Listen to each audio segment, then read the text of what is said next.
पता है इस दुनिया की ना छोटी से छोटी चीजों को हम अपनी सेंस ऑफ ऑर्गन्स की वजह से पहचान पाते हैं। जैसे देखो, हम अपनी नोज के थ्रू चीजों को स्मेल कर सकते हैं, हम अपनी ईयर्स के थ्रू साउंड को सुन सकते हैं, हम अपनी टंग के थ्रू चीजों को टेस्ट कर सकते हैं, यमी यमी चीजों को टेस्ट कर सकते हैं, हम अपने स्किन के थ्रू अलग अलग टेम्परेचर वाली चीजें, कोई ठंडी चीज है कोई गर्म चीज है, तो उसे अपनी स्किन के थ्रू हम फील कर सकते हैं। और इनमें से सबसे इंपॉर्टेंट और लास्ट सेंस ऑर्गन है हमारा सेंस ऑफ साइट, देखने की क्षमता। हम अपनी आईज की वजह से ना यार इस दुनिया की ब्यूटीफुल से ब्यूटीफुल चीजों को देख पाते हैं। लेकिन क्या आपको पता है केवल आईज ही वो चीज नहीं है जिसकी वजह से हमें सारी चीजें दिखाई देती हैं। एक और चीज की जरूरत पड़ती है जो आपको नहीं पता है।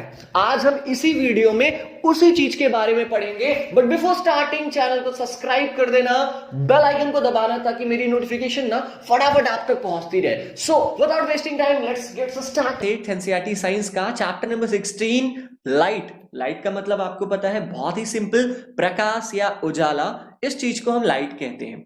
अभी हमने जस्ट इस चैप्टर का इंट्रोडक्शन पढ़ा। हमने इंट्रोडक्शन में ये देखा कि हम इस दुनिया की सुंदर सी सुंदर चीजों को कैसे देख पाते हैं, अपनी सेंस ऑफ साइट की वजह से, अपनी आंखों की वजह से। अब आंखें ही केवल वो चीज नहीं है जिसकी वजह से हम इस दुनिया की अलग अलग चीजों को देख पाए। इसके लिए एक और चीज की जरूरत पड़ती है जिसके बिना हम इस दुनिया की किसी भी चीज को देख नहीं पाएंगे, वो है लाइट। भाई अगर उजाला ही ना हो, अगर लाइट ही ना हो तो हम अलग अलग चीजों को कैसे देख पाएंगे। तो आज इस चैप्टर में हम ये देखेंगे कि कैसे आईज और लाइट ये दोनों मिलके हमें किसी चीज को देखने में मदद करते हैं। Got it. ये चैप्टर बहुत ही ज्यादा मजेदार है यार। इस चैप्टर की एक्टिविटीज को हमने एनिमेटेड वीडियोस के थ्रू दिखाने की कोशिश की है। एंड अपार्ट फ्रॉम दैट आपके क्लास 8, 9, 10 तीनों की साइंस में ये चैप्टर है, तो चैप्टर पढ़ना तो बड़ा इंपॉर्टेंट है यार, और बोर नहीं होगी ये मेरी गारंटी है। Okay, so our very first topic is topic number 16.1, what make things visible. ऐसी कौन सी चीज है जिसकी वजह से हम इस दुनिया के अलग अलग चीजों को देख पाते हैं। चलो आज मैं आपको इसी क्वेश्चन का आंसर दूंगा इस टॉपिक में। Have you ever thought how we see various objects. क्या आपने कभी सोचा है कि आप इस दुनिया के अलग अलग चीजें, बहुत ही सुंदर सुंदर चीजों को कैसे देख पाते हो। तुम कहोगे कि भैया मुझे भगवान ने आईज दी हैं, आंखें दी हैं, और इसलिए मैं इसकी वजह से अलग अलग चीजों को देख पाता हूं। लेकिन अगर मैं कहूं कि क्या तुम्हें अंधेरे में भी ये चीजें दिखाई देती हैं, तो तुम क्या कहोगे, नहीं भैया क्योंकि वहां पर लाइट नहीं होती, यही तो कहोगे ना। इसका मतलब क्या हुआ, इसका मतलब यही हुआ ना कि हमारी आंखें अकेले किसी चीज को नहीं देख सकती हैं। हम किसी चीज को तभी देख पाते हैं, it is only when light from an object enters our eyes that we see the object। ये तभी पॉसिबल हो सकता है जब किसी ऑब्जेक्ट पर अगर कोई लाइट पड़ रही है और वो लाइट उस ऑब्जेक्ट से होकर हमारी आंखों पर पड़ती है, तब हम कहते हैं कि हाँ हमें चीजें दिखाई दे रही हैं। अब किसी ऑब्जेक्ट से लाइट आपकी आंखों में पड़ रहा है तो हो सकता है कि वो लाइट उस ऑब्जेक्ट का खुद का हो, मतलब हो सकता है वो ऑब्जेक्ट खुद लाइट इमिट कर रहा हो, जैसे कि सन हो गया, आपके मोबाइल की फ्लैश लाइट हो गई। अगर आप अंधेरे में भी देखोगे ना तो ये चीजें दिखाई देंगी। क्यों? क्योंकि इन्हीं से तो लाइट निकल रही है ना।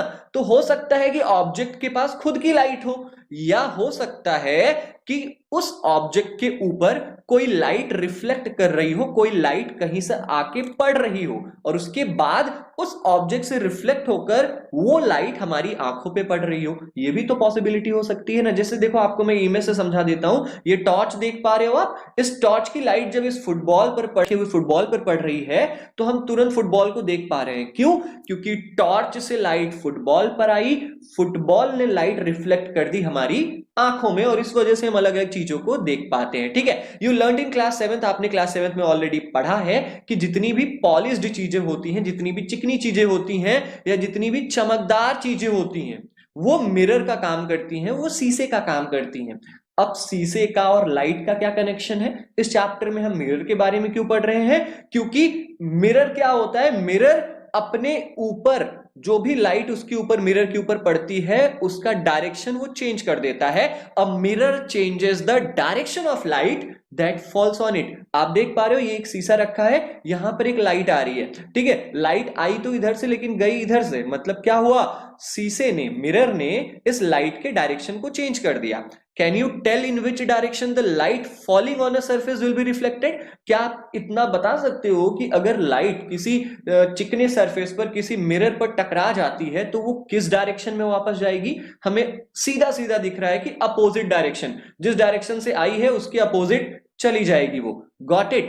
यहीं से हमारा स्टार्ट होता है topic number 16.2, laws of reflection. मतलब हमने ये देखा कि अगर किसी चिकनी चीज पर कोई भी ऑब्जेक्ट पड़ती है तो वो रिफ्लेक्ट कर जाती है। अब रिफ्लेक्शन में क्या क्या लॉज हैं, क्या क्या नियम है कि जिसकी वजह से लाइट रिफ्लेक्ट करती है, क्यों लाइट रिफ्लेक्ट करती है, इन चीजों के बारे में हम पढ़ेंगे। लेकिन इसके पहले हम करेंगे एक बहुत ही मजेदार सी एक्टिविटी, एक्टिविटी नंबर 16.1।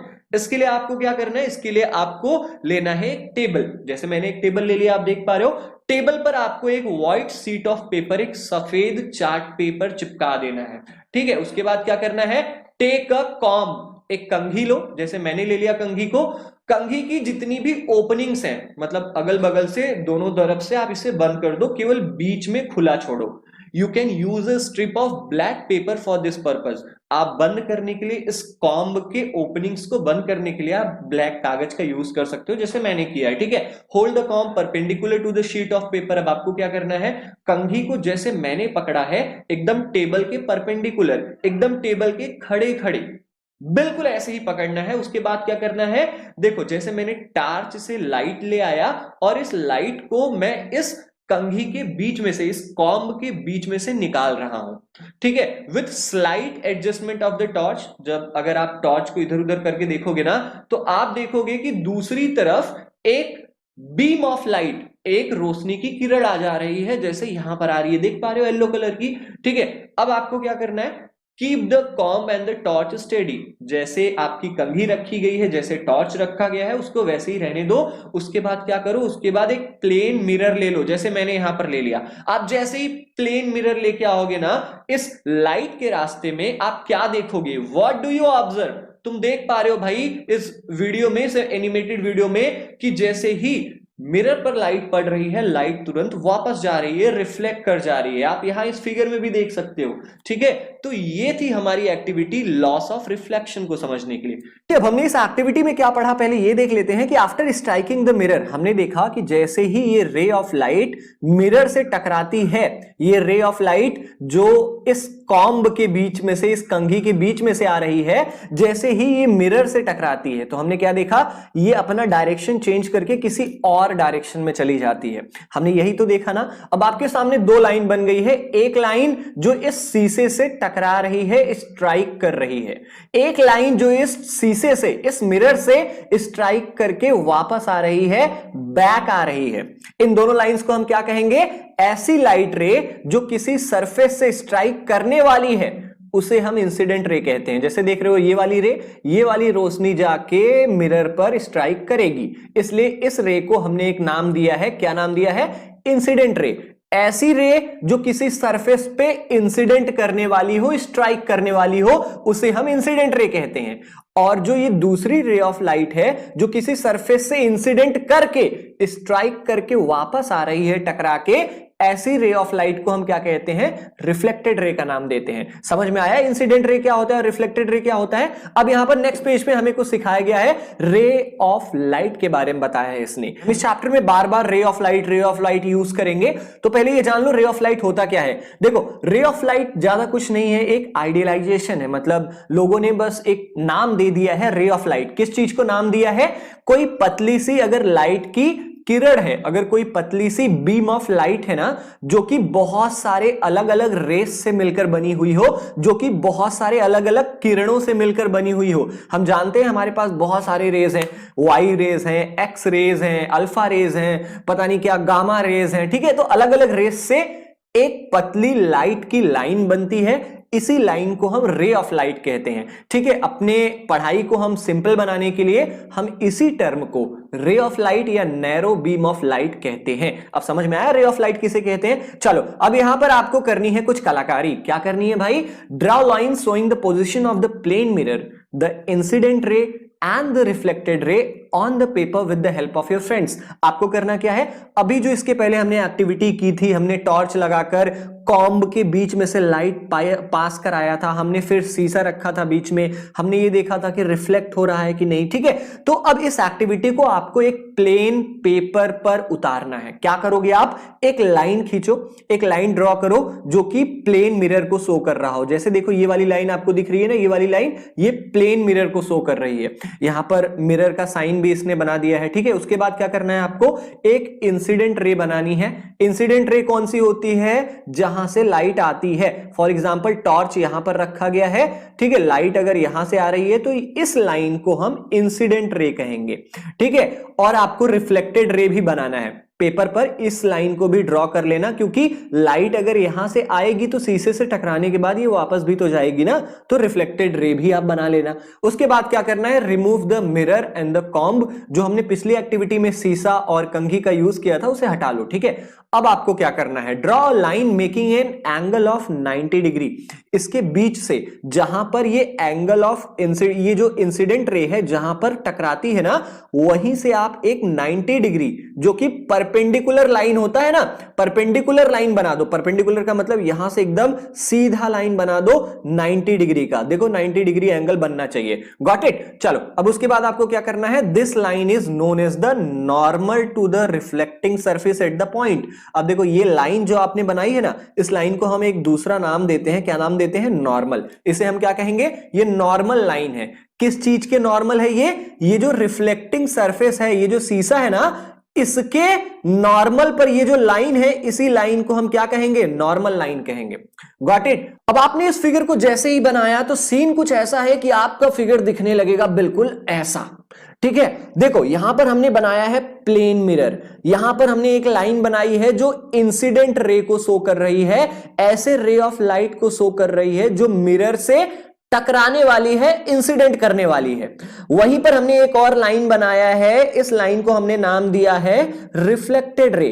क्यों, क्योंकि ये उस रे ऑफ लाइट को दिखा रही है जो वापस रिफ्लेक्ट होकर आ रही है। हम रिफ्लेक्टेड रे जानते हैं क्या होता है, इंसिडेंट रे जानते हैं क्या होता है, और हम ये भी जानते हैं कि नॉर्मल क्या होता है। नॉर्मल वो लाइन होती है जो प्लेन मिरर के बिल्कुल परपेंडिकुलर, बिल्कुल सीधे बनाई गई हो। समझ में आया अब क्या होता है नॉर्मल लाइन। अब हमने जब इतनी चीजों को जान लिया है तो ये भी जान लो कि एंगल आई और एंगल आर क्या होता है। आपके एग्जाम के लिए बहुत ही ज्यादा इंपॉर्टेंट है। चलो, ऐसा एंगल जो नॉर्मल लाइन और इंसिडेंट रे के बीच में हो। कैसा एंगल, ऐसा एंगल जो इंसिडेंट रे और नॉर्मल लाइन के बीच में हो, ऐसे एंगल को हम एंगल आई या एंगल ऑफ इंसिडेंस का नाम देते हैं। समझ में आया। अब देखो, अब आपको यहां पर हमने एंगल ऑफ इंसिडेंस तो बता दिया, एक और एंगल है एंगल आर।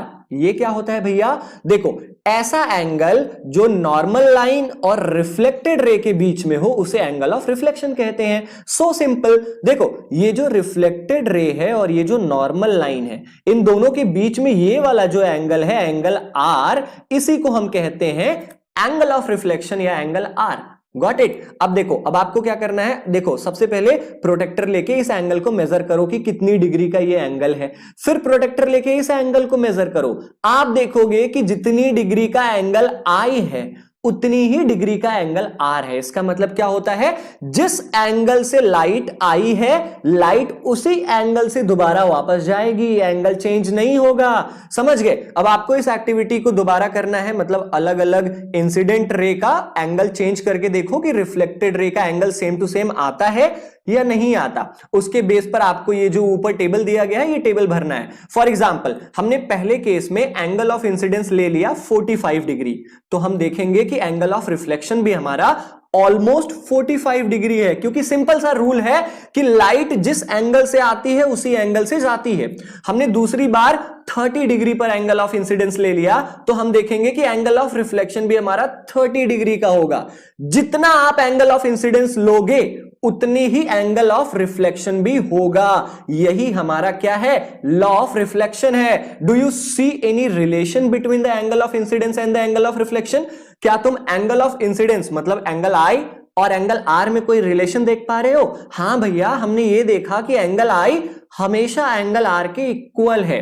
ठीक है। If the experiment is carried out carefully, अगर हम इस एक्सपेरिमेंट को, अगर हम इस एक्टिविटी को बहुत ही ध्यान से करेंगे ना, तो हम क्या देखेंगे, हम देखेंगे कि एंगल ऑफ इंसिडेंस, जिसे हम एंगल आई कहते हैं, वो हमेशा इक्वल होगा किस एंगल के, एंगल ऑफ रिफ्लेक्शन के, जिसे हम एंगल आर का नाम देते हैं। समझ में आया कि नहीं आया? और यही है हमारा फर्स्ट लॉ ऑफ रिफ्लेक्शन। अब अगर आपसे कोई पूछे कि भैया फर्स्ट लॉ ऑफ रिफ्लेक्शन क्या है, फर्स्ट लॉ ऑफ रिफ्लेक्शन ये है कि लाइट जिस एंगल से आती है, लाइट उसी एंगल से वापस जाती है। इसका मतलब angle of incidence is always equal to the angle of reflection. This is known as the law of reflection या first law of reflection. Okay, अब हमसे यहां पर टकलू बूझो कुछ पूछ रहा है। क्या पूछ रहा है? ये कह रहा है कि भैया if I through the light on the mirror along the normal, तो होगा क्या? ये कह रहा है कि भैया अगर कोई प्लेन मिरर है, अगर कोई प्लेन शीशा है, और इस शीशे पर अगर मैंने नॉर्मल लाइन खींच दी, नॉर्मल लाइन हमेशा प्लेन मिरर के 90 डिग्री पर होती है, सीधे सीधे होती है, इसे याद रखना। ठीक है, ये हमसे कह रहा है कि भैया अगर मैं नॉर्मल लाइन के ऊपर पर कोई टॉर्च से लाइट को, लाइट की रे को इस शीशे पर फॉल करवाता हूं, तो ये रे ऑफ लाइट मेरी किस डायरेक्शन में रिफ्लेक्ट होगी? सिंपल सी बात है, अगर रे ऑफ लाइट 90 डिग्री पर आएगी तो ये जाएगी भी तो 90 डिग्री पर। क्यों? क्योंकि हमने पढ़ा हुआ है कि एंगल ऑफ इंसिडेंस हमेशा इक्वल होता है एंगल ऑफ रिफ्लेक्शन के। मतलब जिस एंगल से लाइट जाएगी उसी एंगल से लाइट वापस आएगी। समझ में आया? ओके, अब हम करेंगे एक्टिविटी नंबर 16.2। इस एक्टिविटी को करने के लिए ना आपको दोबारा एक्टिविटी नंबर 16.1 करने की जरूरत है। क्यों? क्योंकि देखो पिछली वाली एक्टिविटी में हमने एक सफेद पेपर को टेबल पर रख दिया था या चिपका दिया था, लेकिन इस बार आपको क्या करना है? इस बार आपको चार्ट पेपर लेना है, ऐसा पेपर लेना है जो थोड़ा सा कड़ा हो, जो थोड़ा सा हार्ड हो। उसके बाद क्या करना है? उसके बाद आपको लेट द शीट, ये जो व्हाइट पेपर, ये जो व्हाइट चार्ट पेपर आपने लिया है, इसको थोड़ा सा टेबल से बाहर निकाल दो। जैसे आप देख पा रहे हो पहली फिगर में टेबल यहीं पर खत्म हो चुका है, लेकिन पेपर को इसने थोड़ा सा और बाहर निकाला हुआ है। इस बाहर निकले हुए हिस्से को हम प्रोजेक्टिंग पोर्शन कहते हैं। ठीक है, अब आपको क्या करना है? आपको cut the projecting portion of the sheet in the middle. Second figure में आप देख पा रहे हो जैसे बीच से इसने पेपर को काटा है, वैसे ही आप भी काट दो। लेकिन ध्यान रहे कि जो प्रोजेक्टेड पोर्शन ऑफ पेपर है, जो टेबल से बाहर निकला हुआ पेपर का हिस्सा है ना, वहां पर भी रिफ्लेक्शन आ रही हो। इस बात का ध्यान रखना। अगर नहीं आ रही है तो टॉर्च को थोड़ा सा इधर उधर एडजस्ट करके देख लो, वहां पर भी रिफ्लेक्शन आने लगेगी। जब रिफ्लेक्शन आने लगे तभी इस एक्टिविटी को करना। जैसे फिगर नंबर 1 में रिफ्लेक्शन जितना कागज बाहर निकला हुआ है वहां पर भी तो आ रही है ना, बिल्कुल आपको वैसे ही करना है। अब क्या करना है?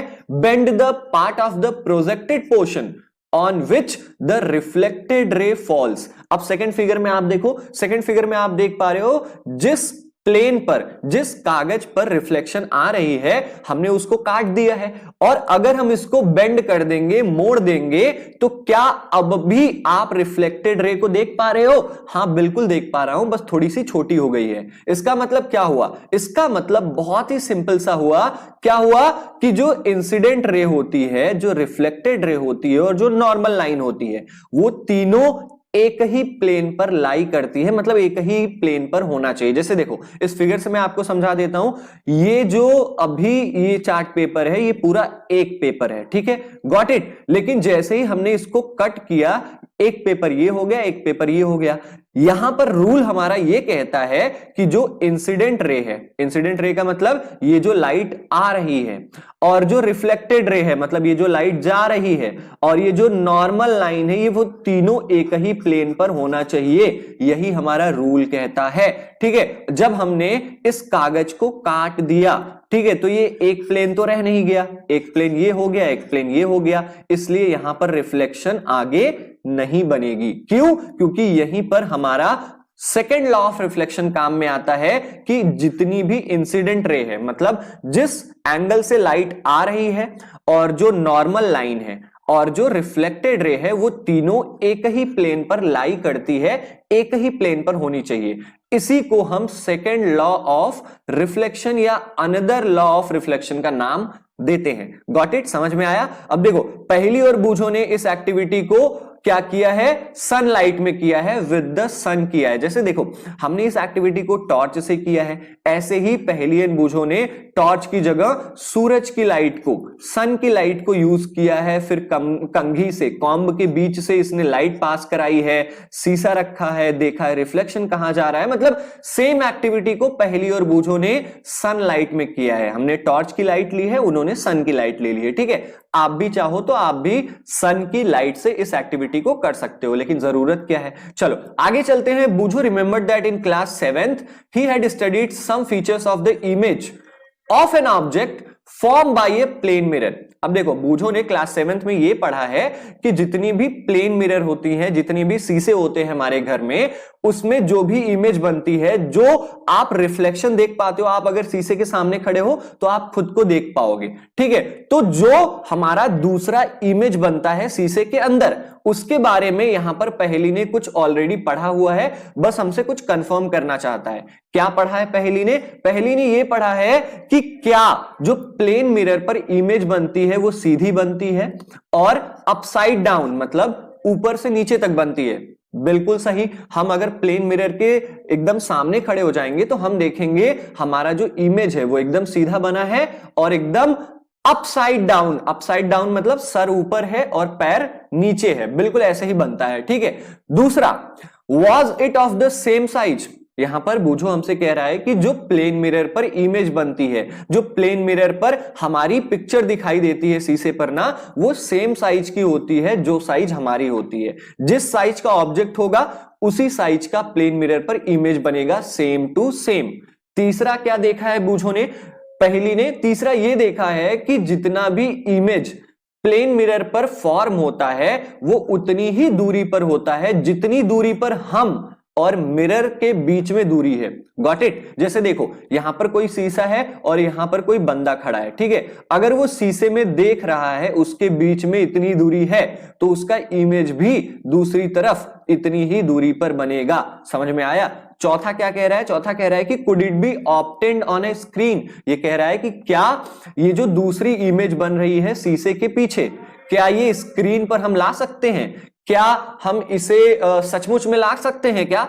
नहीं, तो ऐसी इमेज को हम स्क्रीन पर नहीं ला सकते हैं, ऐसा हमने क्लास 7th में ऑलरेडी पढ़ा हुआ है। Got it? तो हमें इस एक्टिविटी से ये पता चला भाई कि जितनी भी इंसिडेंट रे होती है, नॉर्मल लाइन होती है और रिफ्लेक्टेड रे होती है, ये तीनों सेम प्लेन पर लाई करती है। मेन चीज यही है, इसे याद रखना। इसके अलावा हमने अभी पढ़ा कि प्लेन मिरर पर जो भी इमेज फॉर्म होती है वो इमेज इरेक्ट होती है, अपसाइड डाउन होती है, मतलब एकदम सीधे खड़ी हुई होती है। हमने ये भी देखा जो प्लेन मिरर पर इमेज फॉर्म होती है वो सेम साइज की होती है जिस साइज का ऑब्जेक्ट है। फॉर एग्जांपल, ये शीशा है और हम यहां पर शीशे के सामने खड़े हैं। ठीक है, तो जितनी साइज हमारी है शीशे के पीछे उतनी ही साइज की हमारी इमेज बनेगी। ठीक है, तीसरा ये कह रहा है कि प्लेन मिरर पर हमारी जितनी दूरी है, फॉर एग्जांपल हम प्लेन मिरर और हमारे बीच में 2 सेंटीमीटर की दूरी है, तो जो इमेज बनेगा ना वो भी 2 सेंटीमीटर की दूरी पर ही बनेगा। क्यों? क्योंकि सेम डिस्टेंस पर होगा। ये जो मिरर पर इमेज बनेगा वो उतनी ही डिस्टेंस पर होगा जितनी डिस्टेंस पर इसके ऑब्जेक्ट है। ठीक है, अब चौथा आपसे ये कह रहा है कि क्या ये जो इमेज है, ये जो शीशे के अंदर वाली इमेज है, क्या ये सचमुच में हम स्क्रीन पर दिखा सकते हैं? नहीं, ये जो इमेज होती है ये वर्चुअल इमेज होती है, शीशे के पीछे वाली इमेज होती है, इसलिए हम इसे स्क्रीन पर नहीं दिखा सकते, हम केवल खुद को स्क्रीन पर दिखा सकते हैं। Got it? Let us understand little more about the formation of the image by a plane mirror in the following way. आपको यहां पर आगे एक और एक्टिविटी दी है, इस एक्टिविटी को हम करेंगे अपनी नेक्स्ट पार्ट में। आई होप आपको ये फर्स्ट पार्ट पढ़ने में मजा आया होगा।